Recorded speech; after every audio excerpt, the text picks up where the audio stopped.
really know where we're headed, we need to unveil revolutionary ideas from leaders that are shaping the defense and business industries. Join me on these Chats of the Future with Redstone Gateway. I'm James Lomax, and this is Uncommon Access. Today, we're talking with Huntsville City School Board member Ryan Renaud about the local education system and how they're shaping the minds of the future. Ryan Renaud, welcome to the podcast. It's great to see you, James. Thank you for the opportunity. Yeah, man. Awesome. Happy to have you here. And, just gave you a little introduction. You're the Huntsville City School Board member for District 4 in Huntsville. So just tell the audience a little bit about yourself and who you are. Yeah, man. Born and raised, the part of that unicorn breed, much like yourself. Grew up, born and raised here in Huntsville, Alabama, a direct byproduct of District 4. Moved around a lot in my early educational career, but attended schools in 3 of the 5 school districts throughout Huntsville City Schools. Spent some time in the county, ultimately graduated from Huntsville High School. Go Big Red, don't get angry at me. I know you're a Tiger across the table from me. But grew up here in Huntsville, ended up attending the University of Alabama, where I studied political science, international relations, and criminal justice. Came back to Huntsville in August of 2014. Started, searching on my professional career paths, and ultimately landed at that point in time at a place called Reliance Bank as a business development officer. Was brought on in preparation for an acquisition merger with Trustmark National Bank. July of 2017, that merger came to fruition, and so I transitioned into the mortgage industry in July of 2017. And man, I've just been living the dream ever since. When you're in a hot market with cooperative governments and strong leadership and people much like yourself who are grinding the gears out here at Redstone Gateway and bringing the people in and bringing the industries home, it makes mortgage lenders like myself very happy. So we're thankful for the work that you guys are doing out here. Yeah, I mean, it's someone who's bought a house. I can imagine that the mortgage industry is hot right now. I mean, the property values are skyrocketing through the roof right now, and part of that's just all the things that are happening in this local economy, whether it be the new jobs that are being produced or whether it be some of the quality of life initiatives that the local government's taken. But one of the things on property values is the education system. So, Right. You're the most recent. You were just appointed to the Huntsville City School Board, I guess a couple months ago now at this point. What made you want to pursue that process, and how did that shape where you are now? Yeah, great question. Something that never really saw myself, 6-7 years ago, even never really saw myself in banking. Banking actually afforded me an opportunity to provide for my fiance and a lifestyle that we appreciated, and allowed me to pursue some things that I'm more deeply passionate about. Public education being one of those. I'm not necessarily proud, but also not afraid to admit I was a late bloomer in terms of valuing education. In my college, like I said, I moved around a lot. So I think, in your childhood and as a kid, that's something that may be a challenge for you, making new friends every other year, getting to know new teachers and administrators and kind of finding your own path and what cliques you fit in with. But as I got older, I really saw the value in moving around, getting to know a lot of people. By the time we went to high school, it didn't matter if we were playing you guys at Grissom or Sparkman or Bob Jones. But at some point in time, I was in a feeder pattern with all of these kids, so I knew everybody. As I got older, I learned to appreciate some of the tangible values that public education offers. So when I came back and started my career in banking, I saw an opportunity to start to give back some to the community that helped raise me. Followed in your footsteps. Still very appreciative of the opportunity when you picked up the phone that day and said, "Hey man, why don't you come check out this Rotaract Club?" Was there again, thankful for your leadership in that regard as president. Had the opportunity to serve as president a couple of years later. And before I took that role, you'll recall we started an initiative to go into some of the schools, particularly Title I programs throughout Huntsville City Schools. We did some financial literacy, working with ELL students, those English language learners for those that are listening. And then through that, I recognized some challenges that the system was facing. You mentioned property values and some of the effects that has on public education. And it really helped guide me to not only identify some challenges that our system was facing, but to identify some opportunities. And, we have some great leadership here in North Alabama.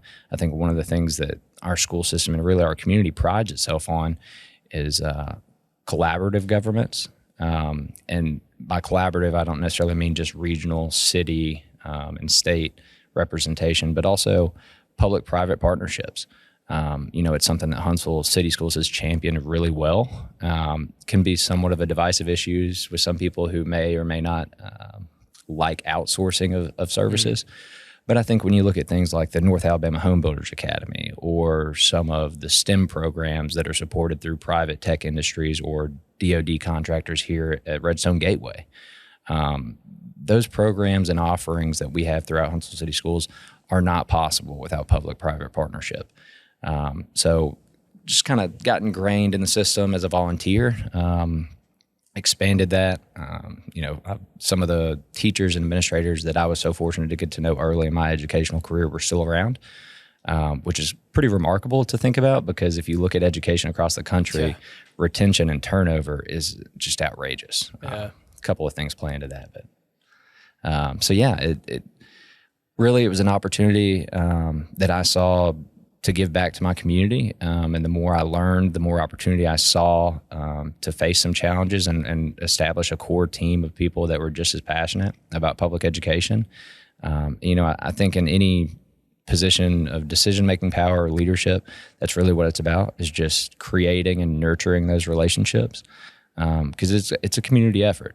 Public education is supposed to represent the makeup of your community. And in that, it takes a village to support something like that. So very thankful for the opportunity. To your point, was appointed in late June or sworn in. And man, I've been hitting the ground running. It's been a wild, 45 days plus. But we've got the kids back in the classroom, which is just a huge leap from where we were this time last year. We're still amidst a global pandemic, which has its own set of challenges. But I'm just very fortunate because we've got an incredibly strong leadership team and cabinet with Superintendent Finley and the administration that she's got in place. So very thankful for that. We've got a good board that works together. And so we're hitting the ground running, man. We're excited for the school year ahead. Yeah, I mean, a lot to unpack there. It seems like, Huntsville City Schools is always in the news in one sense or another. And typically it's good things. And occasionally it's something that's not necessarily all that great. And that's the nature of being a public school system. What do you think are some of the really great things about Huntsville City Schools that sets it apart from other school districts? And then what do you think are some of the unique challenges? Yeah. To start, I think our biggest asset as a system, and this is going to sound kind of cliche, so I'll try to get into the weeds on it so it's not just like a surface level, but it's really our community. Huntsville is such an anomaly if you look around the nation, from being the third most affordable city in the country to live in to be one of the highest or fastest growing communities in the country. Those things in and of themselves present challenges, particularly when you're talking about funding of public school systems. But the interesting part is that the vast majority of people in Huntsville love that. They love the community we've got. They love the growth. And so they're much more open to conversations. It's really the people in the community that rally around one another. In terms of public education, I think it really starts, and most parents will agree, it starts at home. We've got some incredibly strong PTAs. I had 2 meetings with different PTSA groups today. And the extent that these parents do go to support their schools and their teachers and their administrators is really remarkable. I was laughing at something I saw, and don't get your information off of Facebook posts and memes, people, but I was laughing at something I saw on Facebook earlier. It said, could you imagine what would happen if our public educators only worked their contractually agreed upon 40 hours a week? Public education would cease to exist. And I say that just to go back to, I think that public education systems are really only as strong and tight-knit as their community that supports them.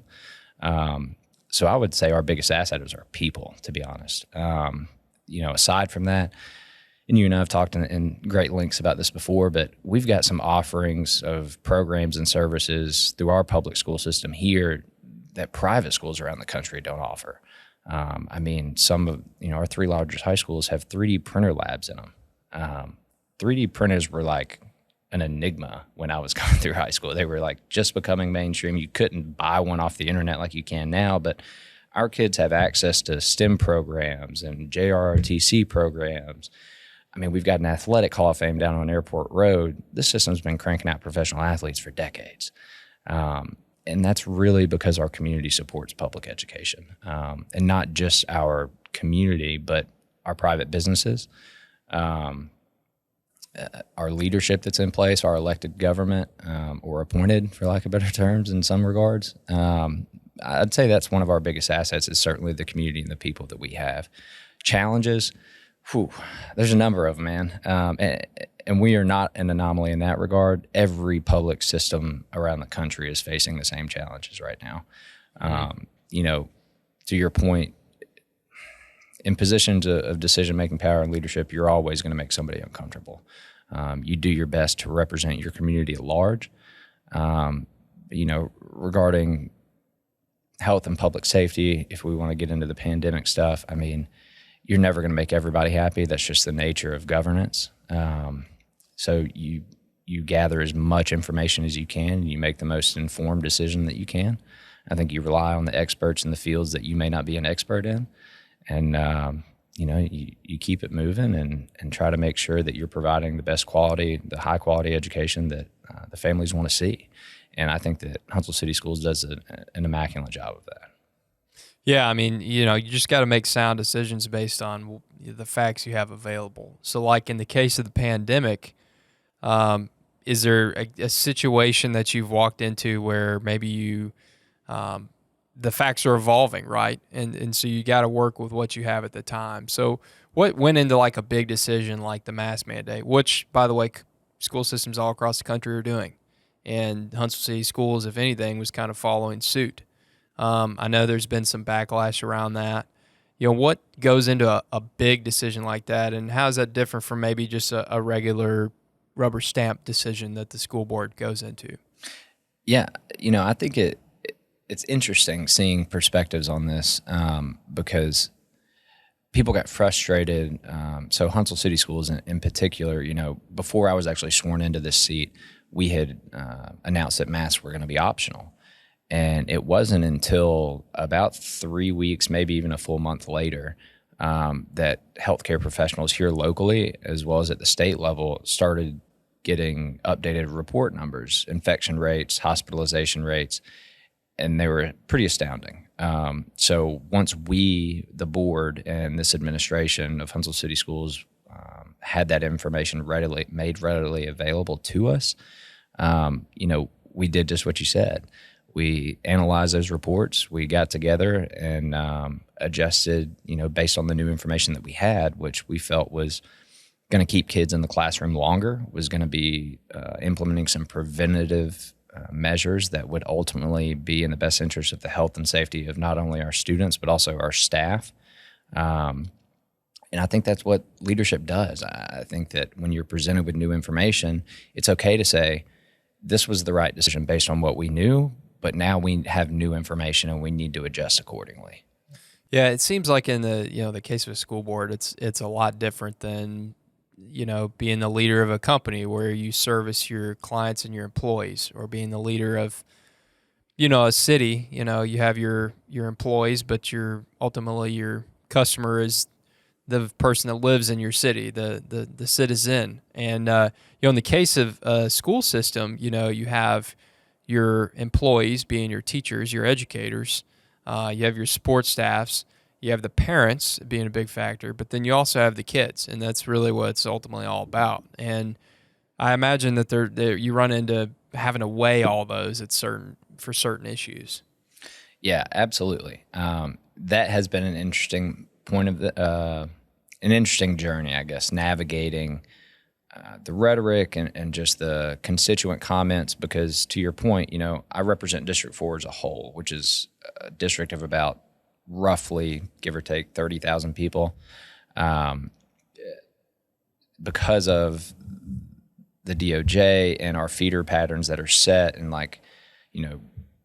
we're in the process of redistricting, which will actually have no impact on our feeder patterns or where your child goes to school, but it will affect the district lines. So I have people in District 4 who live in my district who can or cannot vote for me, but their kid may or may not go to school in District 4. And then I have people who have children that go to, say, Huntsville High School, which is a high school that does fall within the district lines of my district, but they don't live there. So, I'm hearing concerns, I'm addressing concerns of people that cannot actually cast a ballot. And then also, I'm still also hearing and addressing concerns of those that can, but may not have a student that I represent on the board. So, it kind of goes back to that.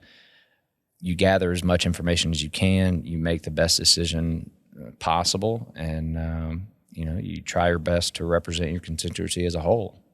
Yeah, crazy time. So another thing you said earlier, it kind of goes back to the economy that's going around here, just the booming nature of things right now is, a lot of things I hear from our customers at Redstone Gateway is workforce. How are we going to hire all these people that we need to fill these contracts? And a lot of them are STEM or high tech or maybe more advanced, but you have other opportunities opening up in the Tennessee Valley, whether it be Mazda, Toyota, Polaris, Target Distribution, whatever it may be. With some of these programs in Huntsville City Schools, are there any you can point to where maybe kids can come right out of high school and jump into a decent career? Is that possible now? Oh, absolutely. And I think in a lot of communities, you're starting to see an increased amount of support for these programs because of the national shortage of labor. But yeah, Huntsville City Schools, we've really done a great job. And I remember, when I came through Huntsville High School, I took 2 years at Drake State Career Tech. I did precision machinery. And we've still got some of those programs available. We've got a great career tech director, Mr. McWhorter. And again, to kind of default back to that public-private partnership, Huntsville City Schools has really championed some of that. For instance, Huntsville-Madison County Builders Association has a phenomenal program, which I mentioned briefly earlier, but it's the North Alabama Home Builders Academy. Free of charge, anybody. It's accessible to high school students. It's actually accessible to those not in school. But you can enroll in this program. You can go get, I'm probably going to misquote this, but I want to say it's like a 4 to 8 week program, something along those lines, free of charge. But you can go and cultivate and develop your craftsman skills to ultimately seek employment, permanent employment. This isn't some sort of transient job placement, but this is something that offers you an opportunity, free training to develop a career path and as a contractor or home builder. That's one of a variety. We've got a plethora of extracurriculars from the arts and athletics and career tech. And so it really just it matters what you're passionate about, what you want to pursue as a career path. But that's another great thing about Huntsville City is that we really cover all the bases. So it's another incredible offering from a public system that's as strong as any.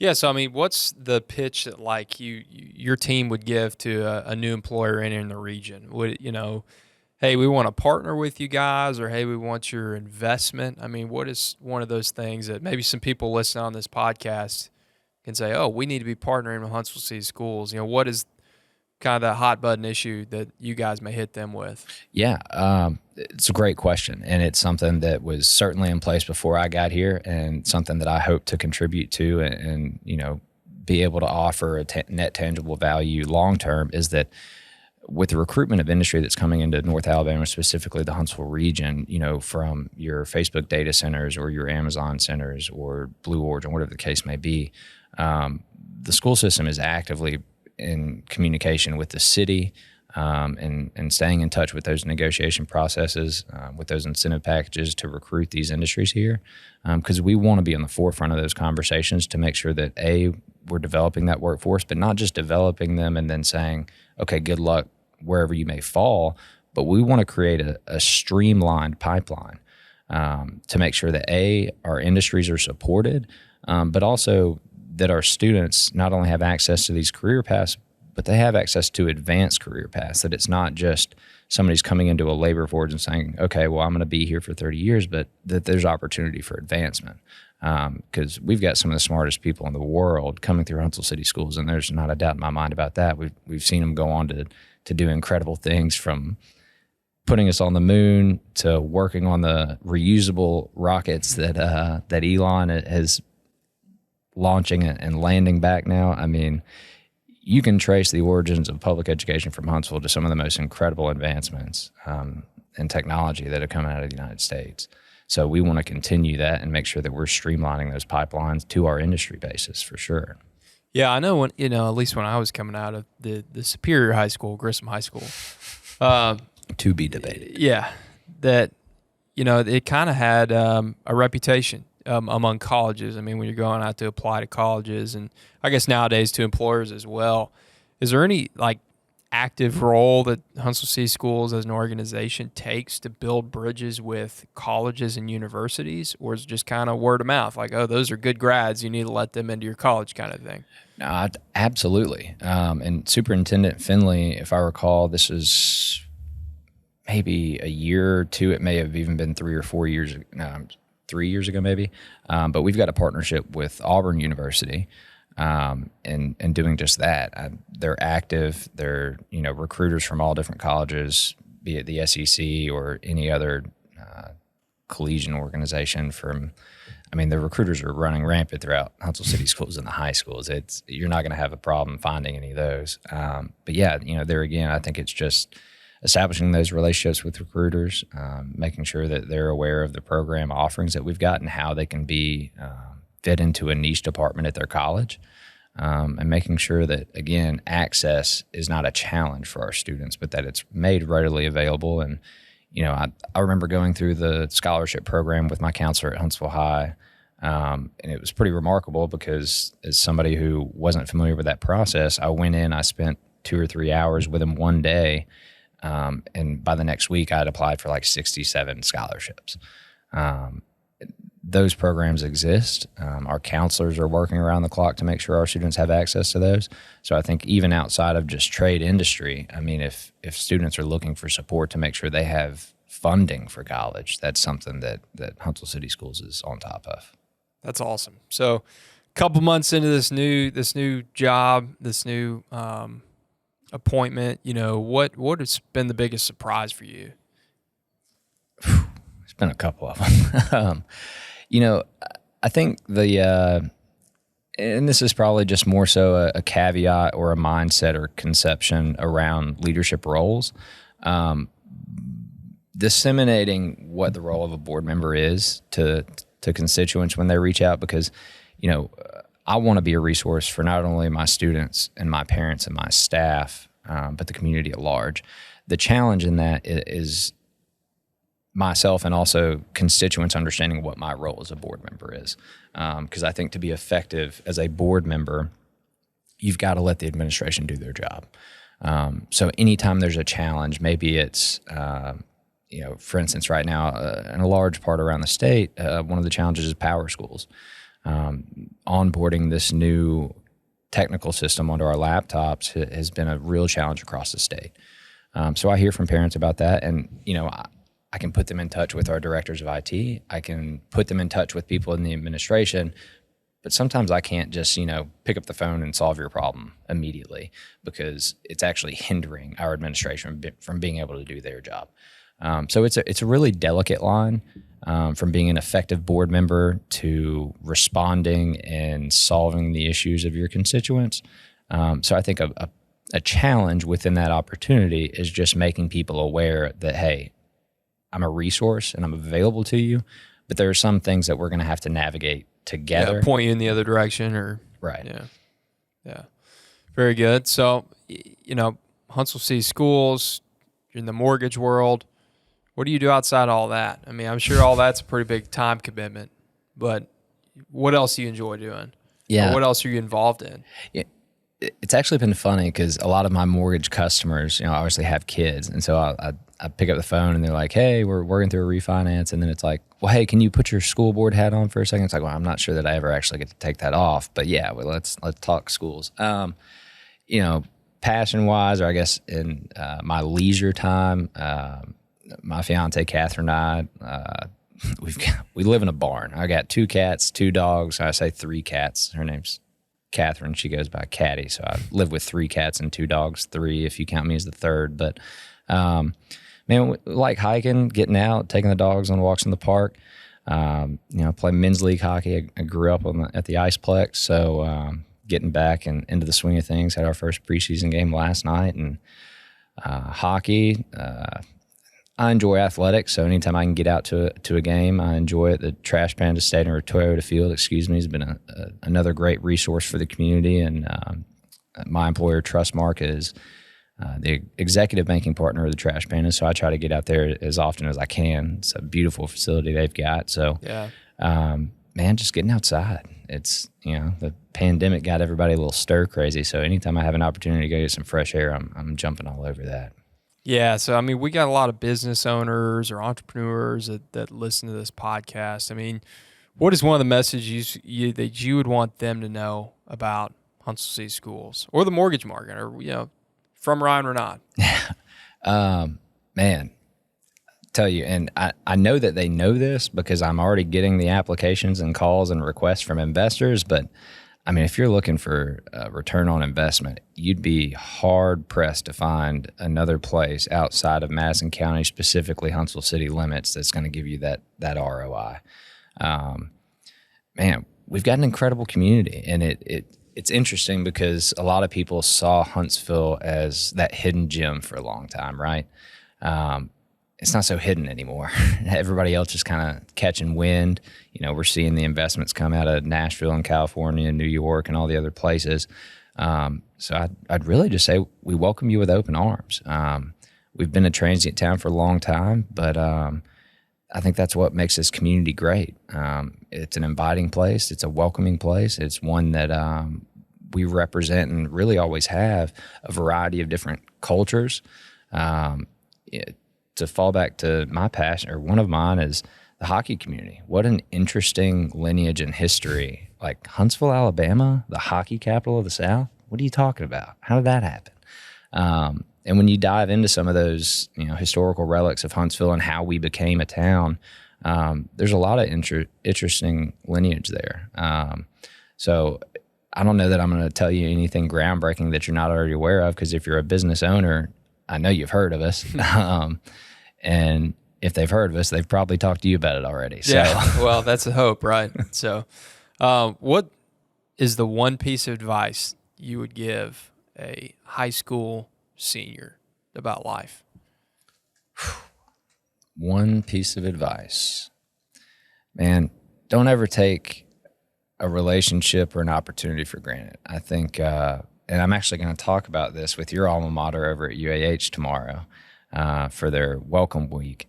But even if it's not just leadership, I think anything that you're genuinely passionate about, or anything in your eyes that you feel is worth pursuing well, right? But in order to pursue something well and to really be passionate about it, I think that you've got to commit not only emotionally and physically, but it's time, it's energy, and those things. It takes diligence. You can't turn around and walk away at something because you didn't get the reaction you were hoping, or didn't set your level of expectations in the right place. So I guess the caveat or second piece of that would just be manage your expectations. I think that there are plenty of things that we pursue in life that we don't get what we want when we want it, and the easy reaction is to walk away from it.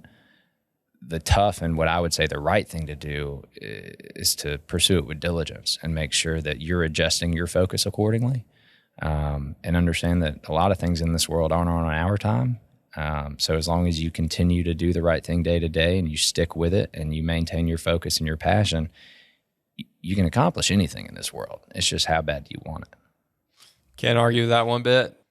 All right, so I graduate Grissom. You graduate Huntsville High. We chew Big Red at Grissom. And we drink Orange Crush. Well, I don't mean to crush your dreams, but I think, Grissom and Huntsville are going to be playing each other here in the near future. I believe it's the 3rd of September. What about a friendly wager of lunch at the Rocket City Tavern on the winner, straight up? I like it. So this is just a winner take all. Winner take all. Because right. I believe it's going to be a very decisive game. I agree. I think Tigers are looking good. You might be disappointed in the way in which it's decided, but I graciously accept that challenge. A feline animal is going to win either way. I can say that. You're not wrong. All right. Well, we'll agree to do that, and look forward to seeing the score there. All right, boys. Y'all hear that? Don't let me down now. Brian, thanks for being on the podcast, Uncommon Access. Anything else you'd want to say to everybody out there? Man, I just appreciate the opportunity. It's great to see you as always, and man, y'all don't stop coming. We want you here in Huntsville, and we'll be happy to welcome you with open arms. And when you get here, be sure to come and check out Redstone Gateway. There you go. Yeah, good plug. Thanks for spreading the good word, and we'll talk to you soon. Absolutely. Thanks, James. Thank you. Thank you for listening to this episode of Uncommon Access. Our podcast is produced by Redstone Gateway, where the future works. You can find Uncommon Access on major podcast platforms such as Apple Podcasts, Spotify, Google Play, as well as on YouTube. You can find out more about Uncommon Access on redstonegateway.com/podcast. Special thanks to our recording location, the Rocket City Tavern. We'll see you soon for another chat of the future.